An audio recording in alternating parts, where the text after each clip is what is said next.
ఈ రోజు big boss house లో జరిగిన మెయిన్ ఇంపార్టెంట్ ఇన్ఫర్మేషన్ గురించి మనం మాట్లాడుకుందాము. నలుగురు కామనర్స్ ఇంట్లోకి ఎంటర్ అయ్యారు. ఆ నలుగురులో ఎవరు సెలెక్ట్ అయ్యారంటే దివ్య, నిఖిత ఎవరైతే ఉన్నారో ఆమె సెలెక్ట్ కావడం జరిగింది. షకీబ్ సెలెక్ట్ కాలేదు, నాగా ప్రశాంత్ సెలెక్ట్ కాలేదు, అనుష రత్నం కూడా సెలెక్ట్ కాలేదు. వీళ్ళు ఏం క్వశ్చన్లు సెలబ్రిటీలను అడిగారు, కామనర్స్ని అడిగారు, వీళ్ళ మధ్యలో జరిగిన కొట్లాట ఏంది, అసలు ఈరోజు ఏం జరుగుతుంది, లైవ్లో ఏం జరుగుతుంది, రాము వర్సెస్ తనుజ మధ్య ఏం కొట్లాట జరిగింది, భరణి గారి చేతిలో ఉన్న ఏదైతే ఆ బాక్స్ ఉందో సర్ప్రైజ్ బాక్స్, అది ఏదైతే ఎమోషనల్ అని చెప్తున్నాడో ఆ బాక్స్లో ఉన్న ఆ లాకెట్కు సంబంధించిన ఇన్ఫర్మేషన్ ఏంది, ఆ లాకెట్తో అంత పర్సనల్ అటాచ్మెంట్ ఉంటుందా అనే దాని గురించి మనం మాట్లాడుకుందాము. ఎస్పెషల్లీ మనం మాట్లాడుకోవాలి సంజన గారి గురించి.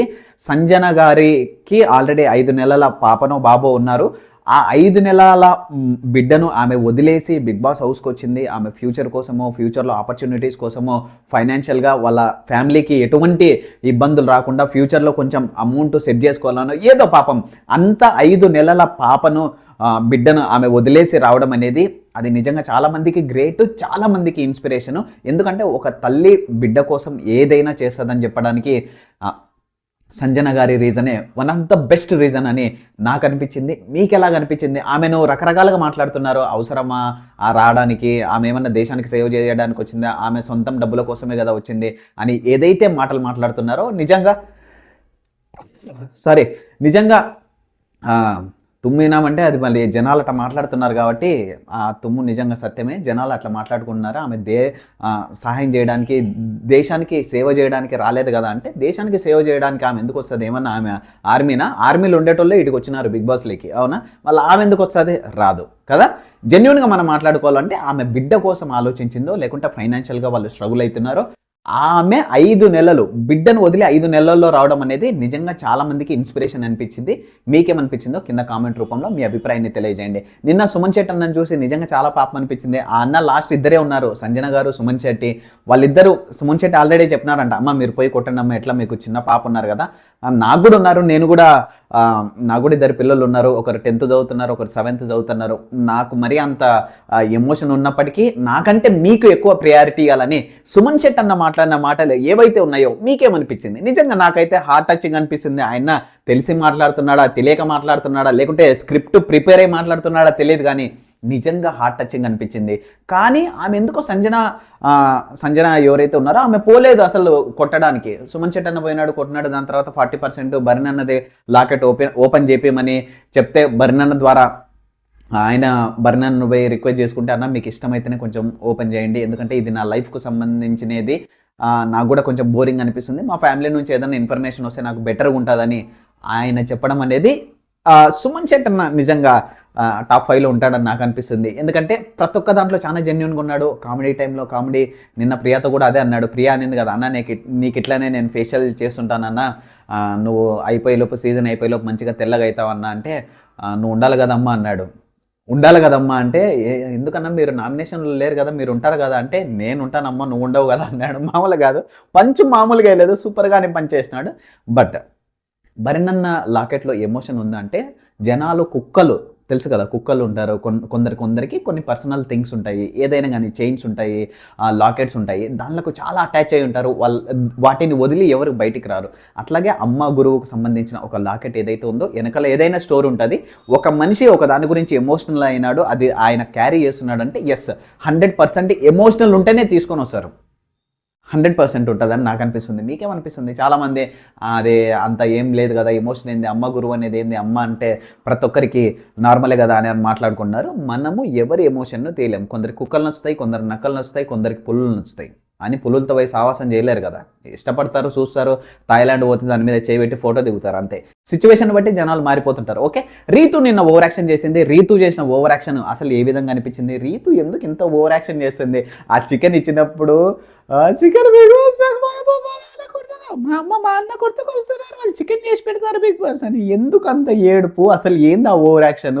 తర్వాత నువ్వు ఎవరికి ఇస్తావమ్మా చికెన్ పీస్ అంటే, ఆమె చికెన్ పీస్ తీసుకొని పోయి బేబీ శాలీ లెక్క ఉరకడం ఎందుకు, తినిపించడం ఎందుకు, అది మాట్లాడడం ఎందుకు ఇంత ఓవర్ యాక్షన్? అసలు ఆమెకు అనిపిస్తుందా లేదా? బయట మాత్రం చాలా నెగిటివ్ టాక్ ఉంది ఆమె గురించి, చాలా నెగిటివ్ ఓవర్ అని జనాలని అనుకుంటున్నారు. బట్ స్టిల్ ఆమె ఎందుకు ఆ విధంగా చేస్తుందో తెలీదు. బట్ ఎప్పుడైతే ఫిజికల్ టాస్కులకు కానీ ఏదైనా టాస్కులకు సంబంధించి వచ్చినప్పుడు మాత్రం రీతు చౌదరి 100% ఆమె ఇవ్వడం జరుగుతుంది. రీతు చౌదరికి ఒకటే ఒక మైనస్ పాయింట్, ఆ డెమోన్ పవన్తో కొంచెం ఓవర్ అవుతుంది.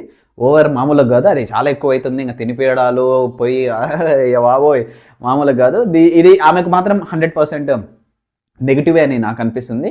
మామూలు కాదు, ఇంకా ఇది ఒక పీక్స్ లేకి పోయింది. మళ్ళీ అదే కాకుండా ఈమె తనుజ గురించి చెప్తాది. తనుజ పవన్ కళ్యాణ్ మధ్య లేదో నడుస్తుంది బిగ్ బాస్ అని, ఈమె సొంతంగా నడిచేది చెప్పుకోకుండా ఉంది. ఈమెది అర్థమైంది కదా మీకు. సో అర్థం చేసుకోండి. అర్థం కాకపోతే మీరు కామెంట్ చేయండి, నేను చెప్తాను. బరినన్న విషయంలో కొంచెం ఇది అనిపించింది.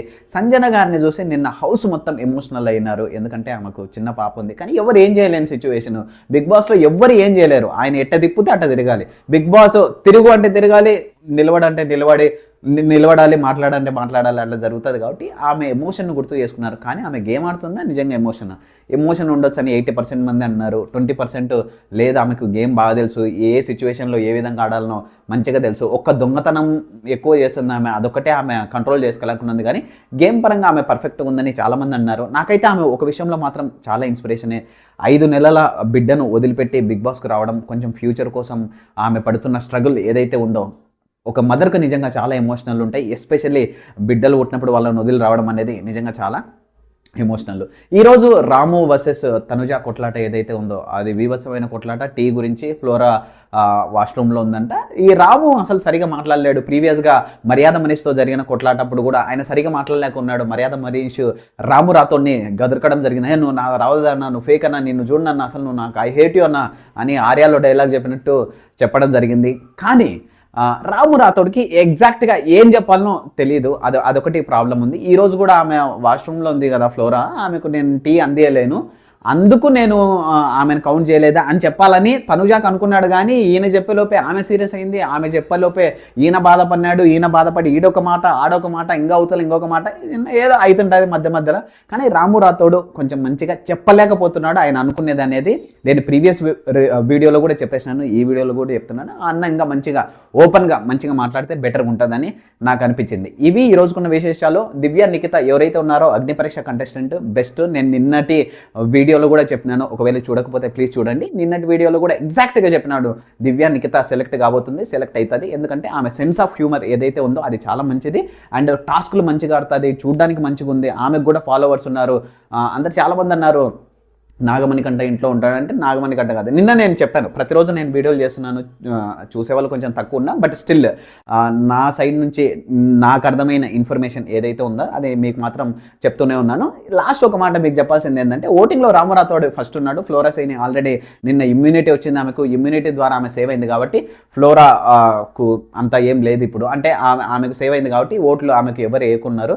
సెకండ్, థర్డ్, ఫోర్త్ అందరికి వచ్చింది. కానీ లాస్ట్ 2 ప్లేస్లలో రీతు చౌదరి అండ్ ప్రియా శెట్టి ఉన్నారు. మీకేమనిపిస్తుంది, ఎవరు ఎలిమినేట్ అయ్యే అవకాశాలు ఎక్కువ ఉన్నాయని మీకు అనిపిస్తుందో ప్లీజ్ కామెంట్ చేయండి. అండ్ ఇంతవరకు మీకు బెస్ట్ అనిపించిన కంటెస్టెంట్ ఎవరున్నారో ప్లీజ్ మీ అభిప్రాయాన్ని కామెంట్ రూపంలో తెలియజేయండి. తనుజ వర్సెస్ రాము రాథోడ్ ఇద్దరి మధ్య జరిగిన కొట్లాట ఏదైతే ఉందో దాంట్లో ఎవరిది తప్పు ఉందో ప్లీజ్ కామెంట్ చేయండి. నిన్న జరిగిన ఏదైతే కొట్లాట ఉందో ప్రియా శెట్టి మధ్య అండ్ శ్రీజ మధ్య వాళ్ళ మిస్అండర్స్టాండింగ్ ఏదైతే ఉందో, వాళ్ళ మధ్యలో జరిగిన కొట్లాట మీకు ఎవరిది తప్పు అనిపిస్తుందో ప్లీజ్ కామెంట్ చేయండి. నా ఛానల్ 10,000 మందికి సబ్స్క్రైబర్లకు దగ్గరలో ఉంది. ప్లీజ్ సపోర్ట్ చేయండి. అండ్ మీ అభిప్రాయాన్ని మాత్రం మీరు ఎప్పుడు చూసినా కామెంట్ రూపంలో మాత్రం తెలియజేయండి. నచ్చితే ప్లీజ్ లైక్ చేయండి, హైక్ చేయండి. Thank you very much. రేపు కలుద్దాం మిగతా విషయాలు అండ్ ఇంట్రెస్టింగ్ విషయాలతో కలుద్దాం. వాయిస్ ఆఫ్ మికీ అనేది నాది ఇన్స్టాగ్రామ్ కూడా ఉంది, ప్లీజ్ ఫాలో చేయండి. Thank you very much.